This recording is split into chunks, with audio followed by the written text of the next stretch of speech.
ಓಂ ಶಾಂತಿ. ಇವತ್ತು ಬಾಬಾ ನಾವು ಆತ್ಮಗಳಿಗೆ ಹೇಳ್ತಾರೆ ಸ್ವಮಾನದಲ್ಲಿರಿ ಅಂತ ಹೇಳಿದ್ರು. ಸ್ವಮಾನಗಳು ಬಾಬಾ ನಮಗೇನು ಮಾಡ್ತಾರೆ, ತಮ್ಮ ಮಗು ಆಗ್ತಿದ್ದಂಗೆ ನಮಗೆ ಬಿರುದುಗಳನ್ನು ಕೊಡ್ತಾರೆ. ದೇಹದ ಅಭಿಮಾನವನ್ನು ಬಿಡಲಿಕ್ಕಾಗಿ ಸ್ವಮಾನವನ್ನು ನಮಗೆ ತಿಳಿಸ್ಕೊಡ್ತಾರೆ. ಮಗು, ನೀನು ಪರಮಾತ್ಮನ ದೃಷ್ಟಿಯಲ್ಲಿ ಹೊಂದಿದೆಯಾ, ಭಗವಂತ ನಿನ್ನ ಮೇಲೆ ಕೃಪೆಯನ್ನು ತೋರಿದ್ದಾನೆ. ಮನುಷ್ಯನ ದೃಷ್ಟಿ ನಿನ್ನ ಮೇಲೆ ಬಿದ್ದಿಲ್ಲ, ಸ್ವಯಂ ಭಗವಂತನ ದೃಷ್ಟಿ ನಿನ್ನ ಮೇಲೆ ಬಿದ್ದಿದೆ. ಆದ್ದರಿಂದ ನೀನು ಪರಮಾತ್ಮನ ನಜರಿನಲ್ಲಿ, ನಜರ್ ಅಂದರೆ ಪರಮಾತ್ಮನ ದೃಷ್ಟಿ ನಿನ್ನ ಮೇಲೆ ಬಿದ್ದಿದೆ ಅಂತ ಬಾಬಾ ಹೇಳ್ತಾರೆ. ಆ ಪರಮಾತ್ಮನ ದೃಷ್ಟಿ ಬಿದ್ದಾಗ ಏನಾಗುತ್ತೆ, ನಮ್ಮಲ್ಲಿ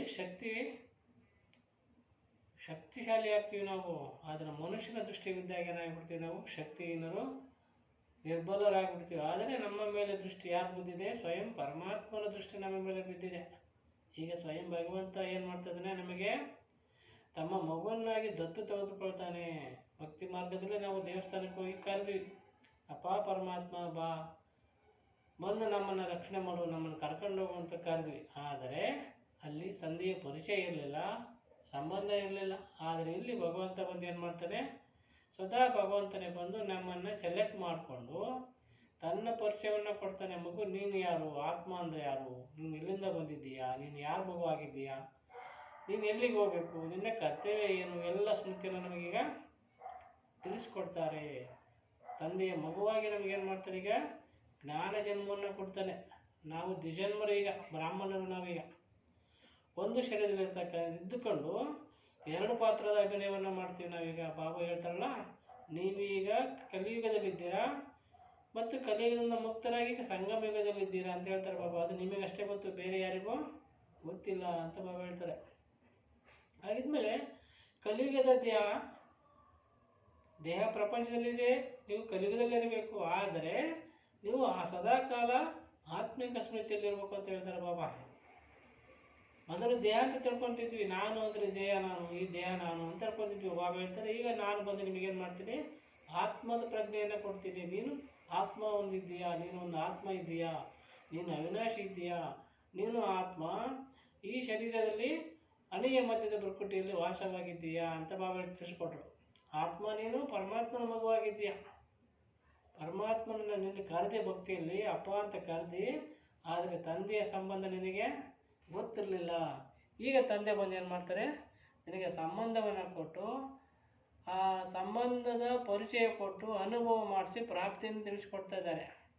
ತಂದೆಯ ರೂಪದಲ್ಲಿ ಸಂಬಂಧ ಕೊಡ್ತಾರೆ, ಆಸ್ತಿಯನ್ನು ಕೊಡ್ತಾರೆ, ಶಿಕ್ಷಕರ ರೂಪದಲ್ಲಿ ಶಿಕ್ಷಣವನ್ನು ಕೊಡ್ತಾರೆ, ಈ ಸೃಷ್ಟಿಯ ಆದಿ ಮಧ್ಯ ಅಂತ್ಯದ ಜ್ಞಾನವನ್ನು ತಿಳಿಸ್ಕೊಡ್ತಾರೆ, ಮೂರು ಲೋಕದ ಜ್ಞಾನವನ್ನು ಕೊಡ್ತಾರೆ, ನನ್ನ 84 ಜನ್ಮದ ಜ್ಞಾನವನ್ನು ನಮಗೀಗ ತಿಳಿಸ್ಕೊಡ್ತಾ ಇದ್ದಾರೆ.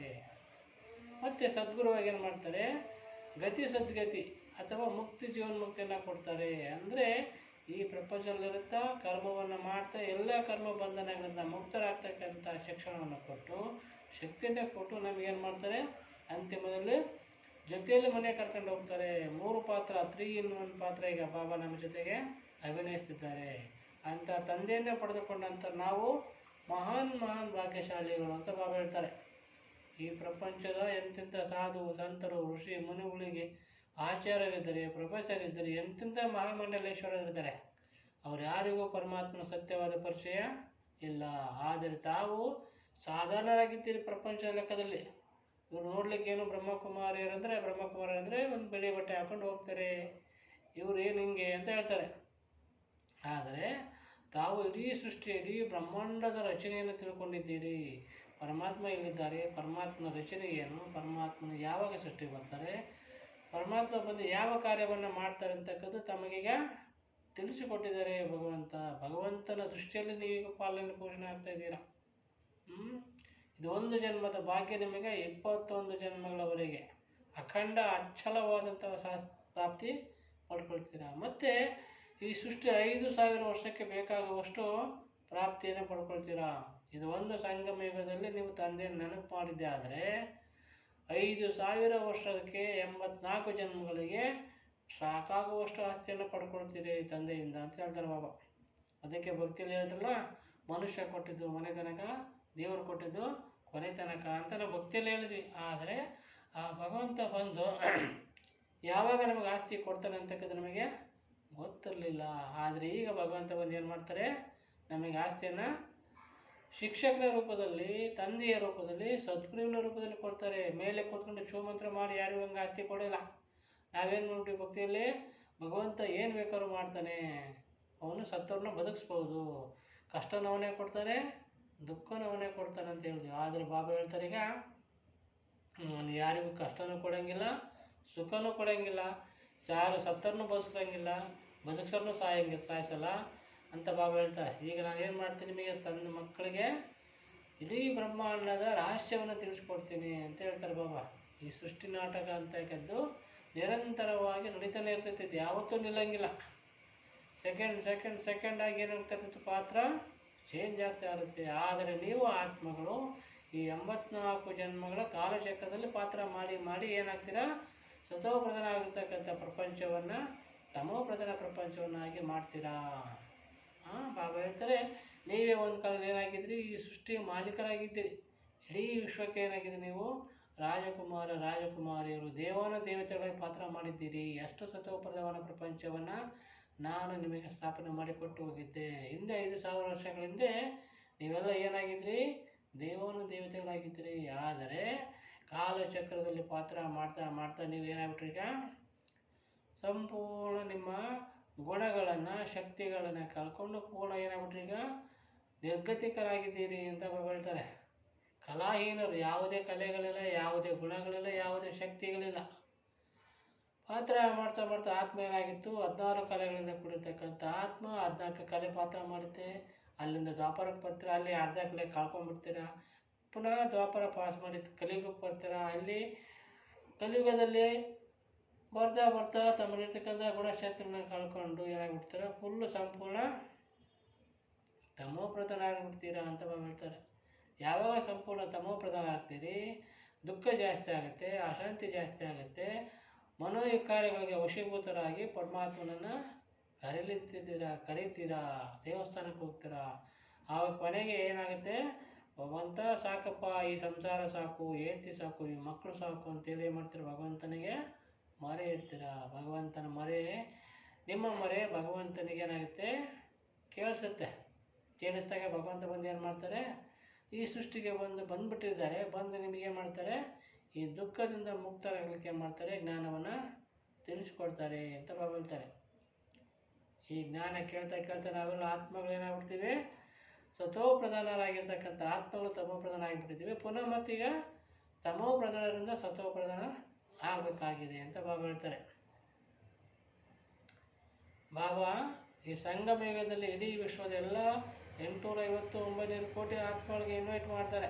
ಬನ್ನಿ ಮಕ್ಕಳೇ, ನಾನು ಬಂದಿದ್ದೇನೆ ಈ ಭೂಲೋಕದಲ್ಲಿ, ಬಂದು ಹೊಸ ಪ್ರಪಂಚವನ್ನು ಸ್ಥಾಪನೆ ಮಾಡ್ತೀನಿ, ಮುಂದೆ ನಿಮ್ಮ ಜನ್ಮಸಿದ್ಧ ಅಧಿಕಾರ ಇದೆ ಅಂತ ಹೇಳ್ತಾರೆ. ಹೇಗೆ ಅಂದರೆ, ತಂದೆಗೆ 4-5 ಜನ ಮಕ್ಕಳಿದ್ರೆ ಎಲ್ಲರಿಗೂ ತಂದೆಯನ್ನು ಆಸ್ತಿ ಪಡೀಲಿಕ್ಕೆ ಅಧಿಕಾರ ಇದೆಯಲ್ಲ, ಹಾಗೆ ಇಡೀ ವಿಶ್ವದ ಎಲ್ಲ ಆತ್ಮಗಳು ಪರಮಾತ್ಮನಿಗೆ ಮಕ್ಕಳು.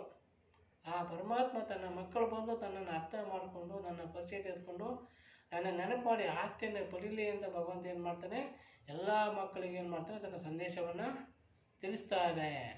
ಆದರೆ ಕೋಟಿಯಲ್ಲಿ ಕೆಲವರು ಮಾತ್ರ ಏನಾಗುತ್ತೆ, ಭಗವಂತನನ್ನು ಅರ್ಥ ಮಾಡಿಕೊಂಡು ಅವರ ಶ್ರೀಮತಂತ ನಡೆದು ಅವರಿಂದ ಆಸ್ತಿಯನ್ನು ಪಡ್ಕೊಳ್ತಾರೆ ಅಂತ ಬಾಬಾ ಹೇಳ್ತಾರೆ. ಕೋಟೊಮ್ಮೆ ಕೊಯ್ ಮೇ ಬಿ ಕೊಯ್, ಕೆಲವರಲ್ಲಿ ಕೋಟಿಯಲ್ಲಿ ಕೆಲವರಲ್ಲಿ ಕೆಲವರು ಅಂತ ಹೇಳ್ತಾರೆ. ಅದಕ್ಕೆ ಭಕ್ತಿ ಹೇಳೋದಲ್ಲ, ಕೋಟಿಗೊಬ್ಬ ಶರಣ ಲಕ್ಷಕ್ಕೊಬ್ಬ ಭಕ್ತ ಅಂತ. ಅಂದರೆ ಕೋಟಿ ಭಕ್ತರಿದ್ದಾರೆ, ಆದರೆ ಲಕ್ಷಕ್ಕೊಬ್ಬ ಶರಣ ಇದ್ದಾನೆ ಅಂತ ಹೇಳ್ತಾರೆ. ಭಕ್ತ ಮತ್ತು ಶರಣನಿಗೇನು ಡಿಫ್ರೆನ್ಸ್ ಇದೆ. ಭಕ್ತ ಅಂದರೆ ಹುಡುಕೋದು, ಶರಣ ಅಂದರೆ ಪರಮಾತ್ಮನಿಗೆ ಅರ್ಪಣೆ ಆಗ್ತಕ್ಕಂಥದ್ದು ಅಂತ ಬಾಬಾ ಹೇಳ್ತಾರೆ. ಹೀಗೆ 5000 ವರ್ಷಗಳ 84 ಜನ್ಮಗಳ ಕಾಲಚಕ್ರದ ರಹಸ್ಯವನ್ನು ತಿಳಿಸಿ ನಮಗೇನು ಮಾಡ್ತಾರೆ, ಮಗು ಈ ಸ್ವಲ್ಪ ಸಮಯಕ್ಕೋಸ್ಕರ ನೀನು ತ್ಯಾಗ ಮಾಡಬೇಕಾಗತ್ತೆ.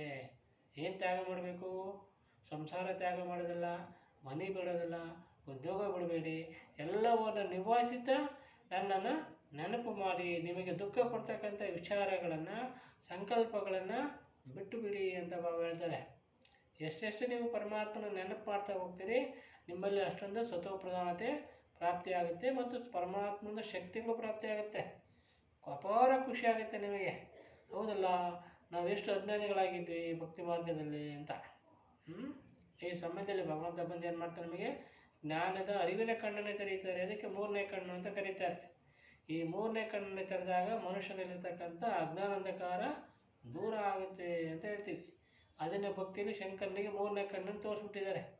ಆ ಶಂಕರ ಮೂರನೇ ಕಣ್ಣನ್ನು ತೆರೆದಾಗ ಇಡೀ ಬ್ರಹ್ಮಾಂಡ ಏನಾಗುತ್ತೆ, ಸುಟ್ಟು ಭಸ್ಮ ಆಗುತ್ತೆ ಅಂತ ಬಾಬಾ ಭಕ್ತಿಯಲ್ಲಿ ಹೇಳಿದ್ವಿ. ಆದರೆ ಇದರ ಸತ್ಯವಾದ ಅರ್ಥ ಅಂತಂದರೆ, ಯಾರೆಲ್ಲ ತಾವು ಮಕ್ಕಳಿದ್ದೀರಿ, ನಿಮ್ಮೊಳಗೆ ಒಂದು ಪ್ರಪಂಚ ಇದೆ, ನಿಮ್ಮದೇ ಆದಂಥ ಒಂದು ಬ್ರಹ್ಮಾಂಡ ಒಂದು ರಚನೆ ಆಗ್ತದೆ. 84 ಜನ್ಮಗಳಿಗೆ ಬೇಕಾಗುವಷ್ಟು ನೀವು ಪ್ರಾಪ್ತಿಯನ್ನು ಪಡ್ಕೋಬೇಕಾಗುತ್ತೆ. ನಿಮ್ಮದೇ ಒಂದು ರಚನೆ ಆಗ್ತದೆ. ಯಾವಾಗ ಈ ಶಂಕರನ ಮೂರನೇ ಕಣ್ಣು ಅರ್ಥಾತ್ ಜ್ಞಾನದ ಅರಿವಿನ ಕಣ್ಣನ್ನು ತೆಗೆದುಕೊಳ್ತೀರಿ, ನಿಮ್ಮಲ್ಲಿರ್ತಕ್ಕಂಥ ಅಜ್ಞಾನಂಧಕಾರ ದೂರ ಆಗಿ ನಿಮ್ಮಲ್ಲಿ ಒಂದೇನಾಗುತ್ತೆ, ಪ್ರಕಾಶತೆ ಹೊರಹೊಮ್ಮುತ್ತದೆ. ಯಾವಾಗ ಜ್ಞಾನದ ಪ್ರಕಾಶ ಬಿತ್ತು, ನಿಮ್ಮಲ್ಲಿರ್ತಕ್ಕಂಥ ಅಜ್ಞಾನಂಧಕಾರ ದೂರ ಆಗ್ತಾ ಹೋಗುತ್ತೆ.